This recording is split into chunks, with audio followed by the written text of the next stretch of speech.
bateri bolak pada body. Okay. Sebab apa tau? Bila bateri hambur dalam body, kebiasaannya punya skrin mudah rosak, jadi V-neck dan sebagainya.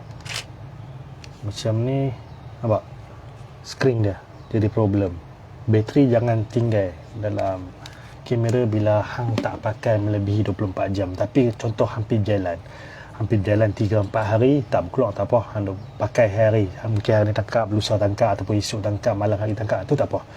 Tapi kalau hang jenis simpan simpan, buka bateri, itu je.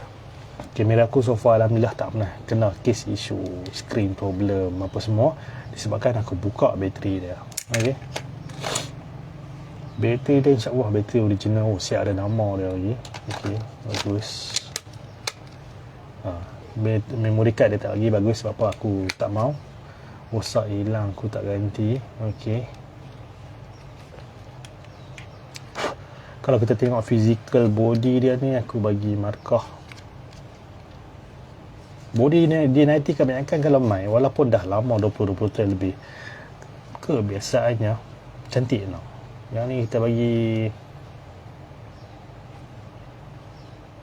9/10 kalau skrin dia tak problem. Skrin dia ada, hampa tengok ada macam mana nak tunjuk, tak nampak sangat, dia ada jadi macam bulan, ada line, habis tu jadi V-neck. Okey, kemudian skrin, biasanya orang tanya pasal skrin, minta maaf aku tak buat, tangan aku tak cun. Okey, kalau skrin yang percaya orang lain, wush, dalam dia skrin dia, aku kasih mirror dia memang kotak lagi gila. Cop jari dia, jangan sentuh. Okey, jangan sentuh, kotak. Dan tekan tak boleh. Okey, tekan tak boleh, mungkin dia bolong.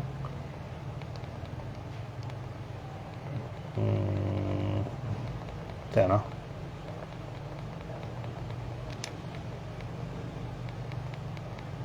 Aku pun lupa pilih tak mana kedudukan memory card lah. Sebab di sini kalau hang off dia tak boleh, hang on tanpa memory card pun dia akan tanda gambar. Okay, F6 memory lock bawah. Okay, dia boleh jalan. Lepas tu dia sangkut, dia jalan, dia sangkut, dia jalan, dia sangkut. Okay, so kadang dia okey, kadang dia tak okey. Nampak? Tu okey pula. Kenapa jadi macam ni? Okey, nombor 1, kamera dah lama hang tak servis langsung, tak pernah servis, tak jaga maintenance dia. Okey, tu nombor 1. Nombor 2, hang terlalu banyak pakai, dah over limit. Nombor 3, hang terlalu banyak simpan. Itu sesekali je hang pakai. Nombor 4, dah memang nasib hang tak okey. Biasanya 4 benda ni, jarang benda-benda lain lah kan. Okey, kebiasaannya bila jadi macam ni, dalam 10 biji, 8 biji aku buka, aku servis balik, dia elok, tak payah tukar apa pun. Kadang-kadang dalam mechanical part dia tu kering, habis tu orang kata macam pelincir tak cukup, bagi bahasa bagi yang pemuda faham apa semua kan. Bila kita servis balik, insyaAllah dia elok. Dalam sebiji 2 lagi mungkin ada problem, tipu lah. 10 biji servis, 10 biji terus okey gila kan. Okey, dalam sebiji 2, bila hang buka servis baru hang jumpa okey, benda ni problem, benda ni rosak, kena tambah RM50, RM100 dan sebagainya, kau akan better kat owner. Okey, macam buka servis sekali cek ni aku akan charge satu harga.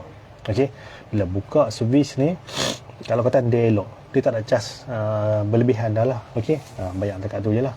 Tapi bila buka servis dia ada benda yang rosak, yang tu kita akan beritahu, bang, yang ni ada benda rosak, harga macam ni. Dia kata okey, kita sambung, kalau tak kita stop dekat tu lah. Macam tu lah, mudah cara aku. Kita dah nak masuk 2026, D90 boleh pakai tak boleh pakai. D90 ni dah masuk ke dunia legend. Harga dia, ramai orang main harga dia. Okey, sebab ada dia padu D70, D70S, D50, color best lagi. Tapi dia ni dia unik. Aku tak mau cerita panjang kan, sebab kalau hampa Google, hampa tengok dalam internet dan sebagainya, hampa boleh jumpa pasal ni. Dia pakai CCD, dia tak pakai CMOS. Okey, so color dia sedikit unik. Body dia built-in, ada motor dia siap. Bermaksud bila hang pakai lens AFD, dia boleh autofocus. Kalau body contoh di 3000 series, di 5000 series kan, walaupun hang beli mahal, kan tak boleh pakai lens AFD. Bila pakai lens AFD, dia akan jadi manual focus, hang tak boleh autofocus. Dekat situ yang membuatkan harga dia tinggi. Okey, macam zaman dulu ramai juga orang buat operate, dia buat IR, IR apa semua, aku tak buat benda tu kan.